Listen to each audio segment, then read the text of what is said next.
এটা প্রায় 7 বছর ধরে আমরা যে মালিকানা দাবি করি না, ইউএনএইচসিআর এর কাছ থেকে আমরা কোনো ডেটাই চাই না।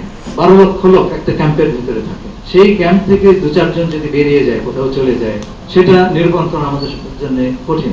এখন এই ডেটা বেস আমাদের ডেটা বেসে যাবে, আমরা ক্রস চেক করব, তখন আমরা বুঝতে পারবো রোহিঙ্গাদের সংখ্যা কত, এইটা রেজিস্ট্রেশন এবং এটা বায়োমেট্রিক্স ডেটা ভেরিফিকেশন এটা করে ইউএনএইচসিআর তারা সেটা করে থাকেন। এবং রোহিঙ্গারা এখন এটা কিন্তু 12 লক্ষ লোক একটা ক্যাম্পের ভিতরে থাকে, সেই ক্যাম্প থেকে 2-4 জন যদি বেরিয়ে যায়, কোথাও চলে যায়, সেটা নিরূপণ আমাদের জন্য কঠিন। এবং যেটা হয়েছে খুব দুঃখজনক, ইউএনএইচসিআর এর সঙ্গে আমাদের একটা এমওইউ ছিল, এখনো আছে, মেমোরেন্ডাম আন্ডারস্ট্যান্ডিং।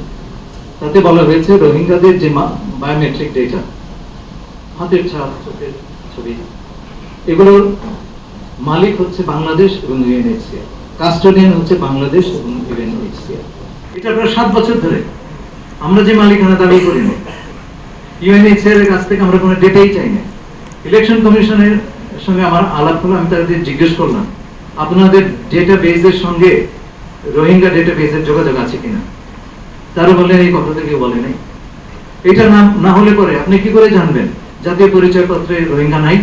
আপনি কি করে বলবেন পাসপোর্ট নিয়ে যায়নি বা ভোটার লিস্টে নাম ওঠে নাই? এই কাজই তো করে নাই ভাই। এখন সেই কাজটা আমরা শুরু করেছি।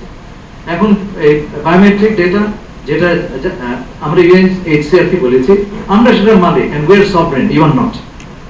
এখন এই ডেটা বেস আমাদের ডেটা বেসে যাবে, আমরা ক্রস চেক করব, তখন আমরা বুঝতে পারবো যে এটা যদি ইন্টারঅপারেবল হয়, আমরা সঙ্গে সঙ্গে বুঝতে পারবো যে আমাদের জাতীয় রোহিঙ্গা বেসের কোনো কিছু আমাদের জাতীয় ডেটা বেসে ঢুকে গেছে কিনা, আমরা বের করে ফেলবো তখন।